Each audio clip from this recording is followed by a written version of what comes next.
ರಾಮಪುರ ಎಂಬ ಒಂದು ಚಿಕ್ಕ ಹಳ್ಳಿಯಲ್ಲಿ ಕಮಲಮ್ಮ ಎಂಬ ವೃದ್ಧೆ ವಾಸಿಸುತ್ತಿದ್ದಳು. ಅವಳಿಗೆ 2 ಗಂಡು ಮಕ್ಕಳು ಇದ್ದರು, ರಾಮ ಮತ್ತು ಶ್ಯಾಮ. ಇಬ್ಬರು ನಗರದಲ್ಲಿ ಕೆಲಸ ಮಾಡುತ್ತಿದ್ದರು. ಕಮಲಮ್ಮ 2 ಸೊಸೆಯರೂ ಇದ್ದರು. ದೊಡ್ಡ ಸೊಸೆ ಲಲಿತಾ ಮತ್ತು ಚಿಕ್ಕ ಸೊಸೆ ಲಿಖಿತ. ಒಂದು ದಿನ ಕಮಲಮ್ಮ ಅಡುಗೆ ಮನೆಯಲ್ಲಿ ಕೂತು ಒಲೆಯನ್ನು ಹಚ್ಚುತ್ತಿದ್ದಳು. ಲಲಿತಾ ಹತ್ತಿರದಲ್ಲೇ ಕೂತು ತರಕಾರಿ ಕಟ್ ಮಾಡುತ್ತಿದ್ದಳು. ಅಯ್ಯೋ ಲಲಿತಾ, ಸ್ವಲ್ಪ ಬೇಗ ಮಾಡಮ್ಮ, ನಿನ್ನ ಕೈಯಲ್ಲಿ ಸಿಹಿತನ ಇದೆ. ನೀನು ಮಾಡುವ ಸಾಂಬಾರ್ ರುಚಿ ತುಂಬಾ ಚೆನ್ನಾಗಿರುತ್ತದೆ.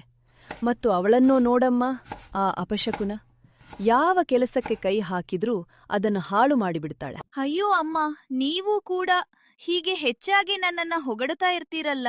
ಅಯ್ಯೋ ಮಹಾರಾಣಿ, ಬಂದೆಯಾ? ಇಷ್ಟು ಹೊತ್ತು ಎಲ್ಲಿ ತಿರುಗಾಡುತ್ತಿದ್ದೆ? ಅಮ್ಮ, ಬಾವಿಗೆ ನೀರು ತರಲು ಹೋಗಿದ್ದೆ. ಇಂದು ಬಾವಿಯ ನೀರು ಸ್ವಲ್ಪ ಕಸವಾಗಿತ್ತು, ಆದರೂ ತಂದಿದ್ದೇನೆ. ಅಲ್ಲಿ ಇಟ್ಟುಬಿಡು. ಹಾಗೆ ಒಲೆಯ ಹತ್ತಿರ ಬರಬೇಡ, ಎಲ್ಲ ತರಕಾರಿ ಹಾಳಾಗಬಹುದು. ಲಿಖಿತ ಏನೂ ಮಾತಾಡದೆ ಬಕೆಟ್ ಇಟ್ಟು ಒಳಗೆ ಹೋಗ್ತಾಳೆ. ಮನೆಯ ಒಂದು ಮೂಲೆನಲ್ಲಿ ಮೌನವಾಗಿ ಕೂತಿದ್ದಳು. ಅವಳು ಮನಸ್ಸಿನಲ್ಲಿ ಹೀಗೆ ಹೇಳಿಕೊಂಡಳು. ಅಯ್ಯೋ ಅಮ್ಮ, ನನಗೂ ಲಲಿತಾ ಅಕ್ಕನಂತೆ ಮಾತನಾಡಿದ್ದರೆ ಎಷ್ಟು ಚೆನ್ನಾಗಿರುತ್ತಿತ್ತು.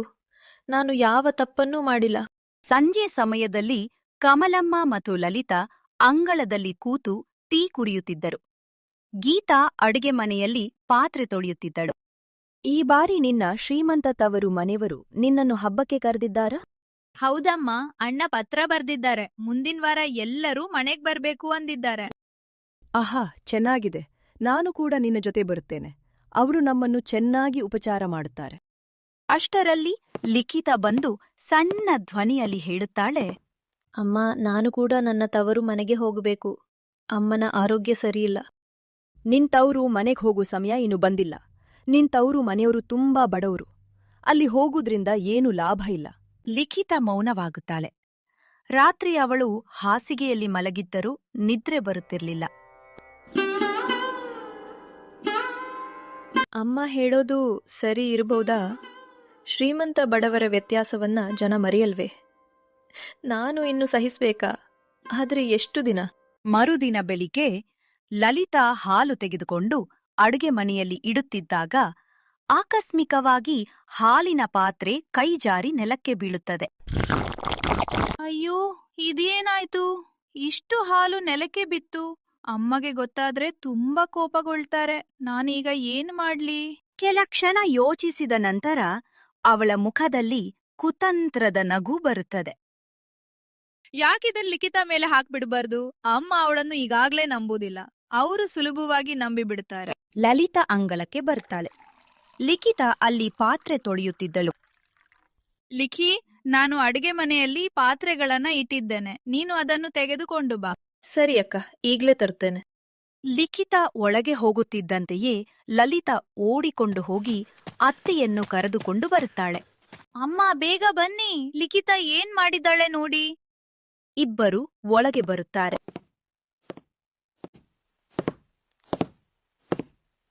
ಲಿಖಿತ ಪಾತ್ರೆ ಹಿಡಿದು ನಿಂತಿದ್ದಾಳೆ ಮತ್ತು ಹಾಲು ನೆಲದಲ್ಲಿ ಚೆಲ್ಲಿಕೊಂಡಿತ್ತು. ಇದು ನೋಡಿ ಕಮಲಮ್ಮ ಕೋಪದಿಂದ ಕೆಂಪಾಗುತ್ತಾಳೆ. ಅಯ್ಯೋ ಅನಿಷ್ಟ, ನೀನೇನಾದ್ರೂ ಒಳ್ಳೆ ಕೆಲ್ಸ ಮಾಡ್ತೀಯಾ ಅಥವಾ ಇಲ್ವಾ? ಇಷ್ಟು ಹಾಲು ಯಾಕೆ ಚೆಲ್ಲಿದೀಯಾ? ಇಲ್ಲ ಅಮ್ಮ, ನಾನೀಗ ತಾನೇ ಬಂದೆ. ಇದು ನಾನು ಬೀಳಿಸಿದದಲ್ಲ. ಅಯ್ಯೋ, ಯಾಕ್ ಸುಳ್ಳೆ ಇಟ್ಟಿದ್ಯಾ? ನಾನ್ ನೋಡಿದ್ದೇನೆ, ನೀನ್ ಬಟ್ಟಲ್ ತಳ್ಬಿಟ್ಟೆ. ಇಲ್ಲ ಅಕ್ಕ, ನಾನ್ ಪಾತ್ರೆ ತೊಳಿತಿದ್ದೆ, ನಾನ್ ಮಾಡಿಲ್ಲ. ಜಾಸ್ತಿ ಮಾತಾಡ್ಬೇಡ. ತಪ್ಪು ಮಾಡಿದ್ರೆ ಶಿಕ್ಷೆ ಅನುಭವಿಸ್ಲೇಬೇಕು. ಇಂದಿನಿಂದ ಮನೆಯ ಎಲ್ಲಾ ಕೆಲಸ ನಿನ್ನದೆ. ಜೊತೆಗೆ ಕಾಡಿನಿಂದ ಕಟ್ಟಿಗೆ ಕೂಡ ನೀನೇ ತರಬೇಕು. ಲಿಖಿತ ಮೌನವಾಗಿ ಹೊರಗೆ ಹೋಗುತ್ತಾಳೆ. ಅವಳ ಕೈಗಳು ನಡುಗುತ್ತವೆ, ಕಣ್ಣುಗಳಲ್ಲಿ ನೀರು ತುಂಬಿರುತ್ತದೆ. ನಾನು ಮಾಡಿದ ತಪ್ಪಿನ ಭಾರವನ್ನು ನಾನು ಹೊತ್ತುಕೊಳ್ಳಬೇಕಾಗಿದೆ. ಮರುದಿನ ಲಿಖಿತ ಬೆಳಿಗ್ಗೆಯಿಂದ ರಾತ್ರಿ ತನಕ ನಿಲ್ಲದೆ ಕೆಲಸ ಮಾಡುತ್ತಾಳೆ. ಮನೆ ಸ್ವಚ್ಛತೆ, ಪಾತ್ರೆ ತೊಳೆಯುವುದು, ನೀರು ತರೋದು, ಹಸುಗಳಿಗೆ ಆಹಾರ ಹಾಕುವುದು ಎಲ್ಲವೂ ಅವಳೇ ಮಾಡುತ್ತಾಳೆ. ಕೆಲಸ ಮುಗಿಸಿದ ನಂತರ ಅವಳು ಸ್ವಲ್ಪ ತಿನ್ನಲು ಕುಳಿತುಕೊಳ್ಳುತ್ತಾಳೆ. ಅಷ್ಟರಲ್ಲಿ ಕಮಲಮ್ಮ ಮತ್ತು ಲಲಿತಾ ಅವಳ ಕೊಠಡಿಗೆ ಬರ್ತಾರೆ. ನೀನ್ ಆಮೇಲೆ ಊಟ ಮಾಡು. ಈಗ್ಲೇ ಬೋಂಡಾ ಮಾಡು. ಊರಿನ ನಮ್ಮ ಮಹಿಳೆಯರು ಬರ್ತಿದ್ದಾರೆ. ಸಾಕಷ್ಟು ಬೋಂಡಾ, ಬಜ್ಜಿ ಮತ್ತು ಚಟ್ನಿ ಬೇಕು. ಅಮ್ಮ, ನಾನು ಈಗಷ್ಟೇ ಊಟಕ್ಕೆ ಕುಳಿತೆ. ತುಂಬ ಹಸಿವಾಗ್ತಿದೆ. ಸ್ವಲ್ಪ ತಿಂದು ನಂತರ ಮಾಡುತ್ತೇನೆ. ಏನ್ ಧೈರ್ಯ ನಿಂಗೆ? ನಂಗಿಲ್ಲ ಅಂತ ಹೇಳ್ತೀಯ?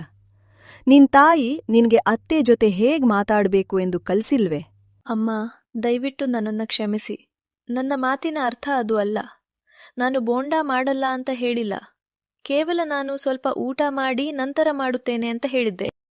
ಇಲ್ಲಿ ಮಾತಾಡ್ಬೇಡ. ಮೊದ್ಲು ಕೆಲ್ಸ, ನಂತರ ಊಟ. ಗೀತಾ ಕಣ್ಣಲ್ಲಿ ನೀರು ತುಂಬಿಕೊಂಡು ಮತ್ತೆ ಅಡುಗೆ ಮನೆಗೆ ಹೋಗುತ್ತಾಳೆ. ಹಸಿವಿನಿಂದಲೇ ಅವಳು ಬೋಂಡಾ, ಪಕೋಡಾ, ಚಟ್ನಿ ತಯಾರಿಸಲು ಪ್ರಾರಂಭಿಸುತ್ತಾಳೆ.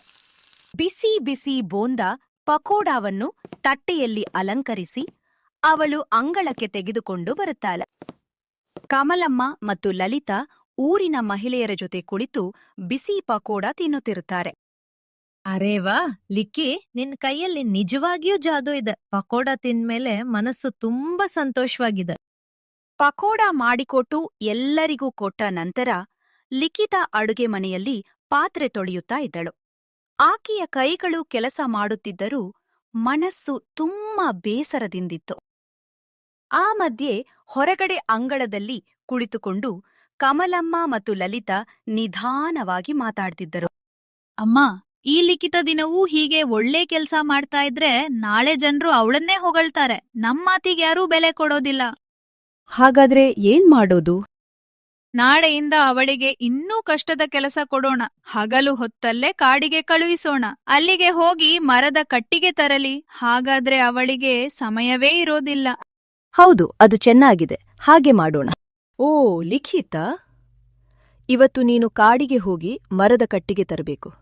ಮನೆಯಲ್ಲಿ ಒಲೆಗೆ ಕಟ್ಟಿಗೆ ಬೇಕಾಗಿದೆ. ಸರಿ ಅಮ್ಮ. ಆಕೆಗೆ ಭಯ ಇದ್ರೂ ಮಾತು ಕೇಳದೆ ಇರೋದಕ್ಕೆ ಸಾಧ್ಯ ಇರಲಿಲ್ಲ. ಲಿಖಿತ ಒಂದು ಚಿಕ್ಕ ಚೀಲದಲ್ಲಿ 2 ರೊಟ್ಟಿ, ಸ್ವಲ್ಪ ಪಲ್ಯ ಹಾಕಿಕೊಂಡು ಭುಜದ ಮೇಲೆ ಕೊಡಲಿ ಹಾಕಿಕೊಂಡು ಕಾಡಿನ ಕಡೆ ಹೊರಟಳು. ಹಳ್ಳಿ ದಾರಿಯಲ್ಲಿ ಹೋಗ್ತಾ ಇದ್ದಾಗ ಬಿಸಿಲು ತುಂಬಾ ಜಾಸ್ತಿ. ಆದ್ರೂ ಗೀತಾ ನಡೆದು ಕಾಡಿನೊಳಗೆ ಸೇರಿದಳು. ಅಲ್ಲಿ ಒಣಗಿದ ಮರದ ಕೊಂಬೆಗಳನ್ನು ಕತ್ತರಿಸಲು ಶುರು ಮಾಡಿದಳು. ತುಂಬಾ ಸಮಯ ಕೆಲಸ ಮಾಡಿದ ಮೇಲೆ ಅವಳ ಕೈಗಳು ನಡುಗುತ್ತಿದ್ದವು. ಹೊಟ್ಟೆಗೂ ತುಂಬಾ ಹಸಿವಾಗಿತ್ತು. ಅವಳು ಒಂದು ಮರದ ನೆರಳಲ್ಲಿ ಕುಳಿತುಕೊಂಡು ತನ್ನ ಚೀಲ ತೆರೆದಳು.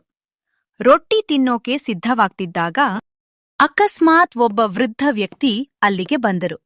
ಅವರ ಮುಖದಲ್ಲಿ ದಣಿವು, ಕಣ್ಣಲ್ಲಿ ಹಸಿವು. ಮಗಳೇ, ಸ್ವಲ್ಪ ಏನಾದ್ರೂ ತಿನ್ನೋಕ್ ಸಿಗುತ್ತಾ? ಲಿಖಿತ ಒಂದು ಕ್ಷಣ ಯೋಚಿಸಿದಳು. ಅವಳಿಗೆ ತುಂಬಾ ಹಸಿವು ಇತ್ತು. ಆದ್ರೂ ಅವಳು ನಗುತ್ತಾ ಹೇಳಿದಳು, ತಾತ, ಇದನ್ನ ನೀವು ತಿನ್ನಿ. ಅವಳು ತನ್ನ ರೊಟ್ಟಿ ಮತ್ತು ಪಲ್ಯವನ್ನು ಅವನಿಗೆ ಕೊಟ್ಟಳು. ನಿನಗೆ ಹಸಿವು ಇಲ್ಲವಾ ಮಗಳೇ? ನನಗೆ ಹೊಟ್ಟೆ ತುಂಬಿದೆ, ನೀವು ತಿನ್ನಿ ತಾತ. ಮಗಳೇ, ನಿನ್ನ ಹೃದಯ ತುಂಬಾ ಒಳ್ಳೆಯದು. ನಿನಗೆ ಒಳ್ಳೆಯದೇ ಆಗುತ್ತದೆ. ಅವರು ಹಾಗೆ ಹೇಳಿ ನಿಧಾನವಾಗಿ ಅಲ್ಲಿಂದ ಹೊರಟು ಹೋದ್ರು. ಲಿಖಿತ ಮತ್ತೆ ತನ್ನ ಕೆಲಸಕ್ಕೆ ಹಿಂತಿರುಗಿದಳು. ಲಿಖಿತ ಕಾಡಿನಿಂದ ಮರದ ಕಟ್ಟೆಗೆ ಹೊತ್ತು ತುಂಬಾ ದಣಿದು ಮನೆಗೆ ಹಿಂದಿರುಗಿದಳು. ಮನೆಗೆ ಬಂದ ಕೂಡಲೇ ವಿಶ್ರಾಂತಿ ಕೊಡದೆ ಮತ್ತೆ ಅಡುಗೆ ಕೆಲಸಕ್ಕೆ ಹಾಕಿದರು. ಅವಳು ಎಲ್ಲರಿಗೂ ಅಡಿಗೆ ಮಾಡಿಕೊಟ್ಟಳು. ಕೊನೆಗೆ ಉಳಿದದ್ದು ಸ್ವಲ್ಪ ಇದ್ದದ್ದು ಮಾತ್ರ ತಿಂದಳು. ಆ ದಿನದಿಂದ ಲಿಖಿತಾಳಿಗೆ ಹೊಸ ಕೆಲಸ ಶುರುವಾಯ್ತು. ಬೆಳಿಗ್ಗೆ ಮನೆ ಕೆಲಸ, ಮಧ್ಯಾಹ್ನ ಕಾಡು, ಸಂಜೆ ಅಡುಗೆ. ಒಂದು ದಿನ ಲಲಿತಾ ಕಮಲಿಗೆ ಹೇಳಿದರು, ಅಮ್ಮ, ಈ ಲಿಖಿತ ದಿನವೂ ಸ್ವಲ್ಪ ಸಮಯ ಸಿಕ್ಕರೂ ಕುಳಿತುಕೊಳ್ಳುತ್ತಾಳೆ. ಅವಳಿಂದ ಹಸು ಹಾಲು ಕರೆಸಿ ಊರಿನಲ್ಲಿ ಮಾರಿಸೋಣ. ಈ ಐಡಿಯಾ ಇಷ್ಟ ಆಯ್ತು. ಹೌದು, ಇನ್ನು ಮುಂದೆ ಹಾಲು ಮಾರೋದು ಕೂಡ ಅವಳೇ. ಮರುದಿನ ಬೆಳಿಗ್ಗೆ ಲಿಖಿತ ಬೆಳಿಗ್ಗೆ ಬೇಗ ಎದ್ದು ಹಸು ಹಾಲು ಕರೆದು ಒಂದು ದೊಡ್ಡ ಪಾತ್ರೆಯಲ್ಲಿ ಹಾಲು ತುಂಬಿಕೊಂಡು ಊರ ಕಡೆ ಹೊರಟಳು. ಅವಳು ಮನೆ ಮನೆಗೆ ಹೋಗಿ ಹಾಲು ಮಾರ್ತಾ ಇದ್ದಳು. ಅಷ್ಟರಲ್ಲಿ ದಾರಿಯ ಬದಿಯಲ್ಲಿ ಒಬ್ಬ ಬಡ ಹೆಂಗಸು ತನ್ನ 2 ಮಕ್ಕಳ ಜೊತೆ ಕುಳಿತಿದ್ದಳು. ಮಕ್ಕಳ ಮುಖ ಒಣಗಿತ್ತು. ಕಣ್ಣಲ್ಲಿ ಹಸಿವು ಎದ್ದು ಕಾಣಿಸ್ತಾ ಇತ್ತು. ಅಕ್ಕ, ಸ್ವಲ್ಪ ಏನಾದ್ರೂ ಕೊಡಮ್ಮ. ಮಕ್ಕಳು ನೆನ್ನೆಯಿಂದಲೂ ತಿಂದಿಲ್ಲ. ಇದನ್ನ ಮಕ್ಕಳಿಗೆ ಕುಡಿಸಿ ಅಕ್ಕ. ದೇವರು ನಿನಗೆ ಒಳ್ಳೆಯದು ಮಾಡಲಿ. ಲಿಖಿತ ನಗುತ್ತಾ ಮುಂದೆ ಹೊರಟರು. ಹೀಗೆ ದಿನಗಳು ಕಳೆಯುತ್ತಾ ಹೋದವು. ಪ್ರತಿದಿನ ಲಿಖಿತ ಸ್ವಲ್ಪ ಹಾಲು ಬಡವರಿಗೆ ಕೊಡ್ತಾ ಉಳಿದ ಹಾಲು ಮಾರ್ತಾ ಇದ್ದಳು. ಮನೆಯಲ್ಲಿರುವವರಿಗೆ ಇದು ಗೊತ್ತೇ ಇರ್ಲಿಲ್ಲ. ಅವರು ಮಾತ್ರ ಲಿಖಿತ ಚೆನ್ನಾಗಿ ಕೆಲಸ ಮಾಡ್ತಾ ಇದ್ದಾಳೆ ಅಂತ ಖುಷಿಪಟ್ರು. 1 ತಿಂಗಳ ಆಯ್ತು. ಒಂದು ದಿನ ಊರಿನ ಒಬ್ಬ ಹೆಂಗಸು ಮನೆಗೆ ಬಂದು ಹೇಳಿದಳು, ಅಯ್ಯೋ ಅಮ್ಮ, ನಿಮ್ ಸೊಸೆ ಲಿಖಿತ ತುಂಬಾ ಚೆನ್ನಾಗ್ ಹಾಲ್ ಮಾರ್ತಾ ಇದ್ದಾಳೆ, ತುಂಬಾ ಹಣ ಸಂಪಾದಿಸ್ತಿದ್ದಾಳೆ ಅಂತ ಕೇಳಿದೆ. ಇದನ್ನು ಕೇಳಿದ ಲಲಿತಾಳಿಗೆ ಹೊಟ್ಟೆ ಕಿಚ್ಚು ಬಂತು. ಅವಳು ಅತ್ತೆಗೆ ಹೇಳಿದಳು, ಅಮ್ಮ, 1 ತಿಂಗಳಾಯ್ತು. ಅವಳ ಬಳಿ ಸಾಕಷ್ಟು ಹಣ ಇರ್ಬೇಕು. ಈಗ ಅವಳಿಂದ ಲೆಕ್ಕ ಕೇಳ್ಬೇಕು. ಕಮಲಮ್ಮ ತಕ್ಷಣ ಒಪ್ಪಿಕೊಂಡಳು. ಸಂಜೆ ಲಿಖಿತ ಮನೆಗೆ ಬಂದಾಗ ಕಮಲಮ್ಮ ಗದರಿಸಿ ಕೇಳಿದಳು, ಓ ಲಿಖಿತು, 1 ತಿಂಗಳಾಯ್ತು. ಎಷ್ಟು ಹಣ ಸಂಪಾದಿಸಿದ್ಯಾ ತೋರ್ಸು. ಲಿಖಿತಾಳಿಗೆ ಭಯವಾಯಿತು. ಅವಳು ಅತ್ತಂತೆ ತನ್ನ ಕೊಠಡಿಗೆ ಹೋದಳು. ನಾನು ಅರ್ಧ ಹಾಲು ಬಡವರಿಗೆ ಕೊಟ್ಟೆ. ಈಗ ಹಣ ಕಡಿಮೆ ಇದೆ. ಅಮ್ಮಗ್ ಗೊತ್ತಾದ್ರೆ ಕೋಪಗೊಳ್ತಾರೆ. ಅವಳು ಯೋಚನೆಯಲ್ಲಿ ಕಣ್ಣೀರಾಕುತ್ತಾ ಮಲಗಿದಳು. ಮರುದಿನ ಬೆಳಿಗ್ಗೆ ಇವತ್ತು ನಾನು ಯಾರಿಗೂ ಉಚಿತವಾಗಿ ಕೊಡೋದಿಲ್ಲ. ಅವಳು ಹಾಲು ತೆಗೆದುಕೊಂಡು ಊರಿಗೆ ಹೋದಳು. ಎಲ್ಲ ಮನೆಗಳಲ್ಲಿ ಹಾಲು ಮಾರ್ತಾ ಇದ್ದಳು. ಆದ್ರೆ ಆ ಬಡ ಹೆಂಗಸು ಮತ್ತು ಮಕ್ಕಳನ್ನು ನೋಡಿ ಮತ್ತೆ ಮನಸ್ಸು ಕರಗಿತು. ಇವರಿಗೆ ಮಾತ್ರ ಸ್ವಲ್ಪ ಕೊಡ್ತೀನಿ ಅಂತ ಮತ್ತೆ ಹಾಲು ಕೊಟ್ಟಳು. ಸಂಜೆ ಹಣವನ್ನು ತೆಗೆದುಕೊಂಡು ಹೋಗಿ ನದಿ ತೀರಕ್ಕೆ ಕುಳಿತುಕೊಂಡಳು. ಹಣ ಎಣಿಸೋಕೆ ಶುರು ಮಾಡಿದಳು. ಆದ್ರೆ ಹಣ ತುಂಬಾ ಕಡಿಮೆ ಇತ್ತು. ಅವಳು ಭಯದಿಂದ ಅತ್ತಳು. ಇದನ್ನ ಮನೆಗೆ ಹೇಗೆ ತೆಗೆದುಕೊಂಡು ಹೋಗ್ಲಿ? ಅಮ್ಮ ತುಂಬಾ ಕೋಪಗೊಳ್ತಾರೆ. ಅವಳು ಅಳುತ್ತಾ ಕುಳಿತಿದ್ದಾಗ ಅಕಸ್ಮಾತ್ ನದಿಯಲ್ಲಿ ಒಂದು ಪ್ರಕಾಶಮಾನವಾದ ಬೆಳಕು ಕಾಣಿಸಿತು. ಲಿಖಿತ ಬೆದರಿಕೊಂಡು ನಿಂತಳು. ನೀರಿನಿಂದ ಒಬ್ಬಳು ಸುಂದರವಾದ ಜಲಕನ್ಯಾ ಹೊರಬಂದಳು. ಅವಳು ಚಿನ್ನದಂತೆ ಹೊಳೆಯುತ್ತಾ ಇದ್ದಳು. ಭಯಪಡಬೇಡ ಲಿಖಿತ, ನೀನು ತುಂಬಾ ಒಳ್ಳೆಯವಳು. ನೀನು ಬಡವರಿಗೆ ಸಹಾಯ ಮಾಡಿದ್ದನ್ನು ನಾನು ಪ್ರತಿದಿನ ನೋಡಿದ್ದೇನೆ. ನಾನು ಈ ನದಿಯ ಜಲಕನ್ಯಾ. ನಿನ್ನ ಒಳ್ಳೆಯ ಹೃದಯಕ್ಕೆ ನಾನು ಬಂದಿದ್ದೇನೆ.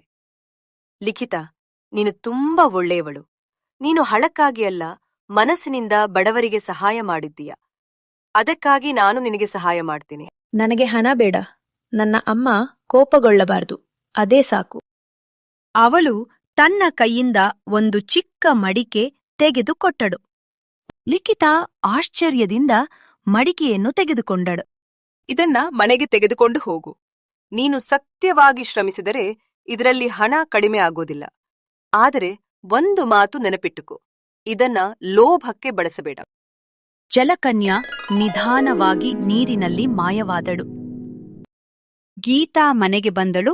ಕಮಲಮ್ಮ ಮತ್ತು ಲಲಿತಾ ಕೋಪದಿಂದ ಕಾಯುತ್ತಿದ್ದರು. ಎಲ್ಲಿ ಹೋಗಿದ್ದೆ ಇಷ್ಟು ಹೊತ್ತು? ಹಣ ತೋರಿಸು. ಗೀತಾ ನಡುಗುತ್ತಾ ಮಡಿಕೆಯನ್ನು ತೆರೆದಳು. ಅದರಲ್ಲಿ ತುಂಬಾ ಹಣ ಹೊಳೆಯುತ್ತಿತ್ತು. ಕಮಲಿ ಮತ್ತು ಲಲಿತಾ ಕಣ್ಣು ದೊಡ್ಡದಾಯಿತು. ಅಯ್ಯೋ, ಇಷ್ಟು ಹಣ? ನಾನು ಹಾಲು ಮಾರಿದ ಹಣ ಅಕ್ಕ. ಇಬ್ಬರೂ ನಂಬಿದರು. ಆದರೆ ಅವರ ಮನಸ್ಸಿನಲ್ಲಿ ದುರಾಸೆ ಹುಟ್ಟಿತು. ಆ ದಿನದಿಂದ ಮನೆಯಲ್ಲಿ ಎಲ್ಲಾ ಬದಲಾಯಿತು. ಕಮಲಮ್ಮ ಲಿಖಿತಾಳ ಜೊತೆ ಸಿಹಿಯಾಗಿ ಮಾತನಾಡಲು ಶುರು ಮಾಡಿದಳು. ಲಲಿತಾ ಕೂಡ ನಕಲಿ ಪ್ರೀತಿ ತೋರಿಸತೊಡಗಿದಳು. ಆದ್ರೆ ಲಿಖಿತ ಹಾಗೆಯೇ ಒಳ್ಳೆಯದಾಗಿ ಬದುಕುತ್ತಿದ್ದಳು. ಅವಳು ಇನ್ನೂ ಬಡವರಿಗೆ ಸಹಾಯ ಮಾಡ್ತಾ ಇದ್ದಳು. ಒಂದು ದಿನ ಲಲಿತಾ ಗುಪ್ತವಾಗಿ ಲಿಖಿತಾಳನ್ನು ಹಿಂಬಾಲಿಸಿದಳು.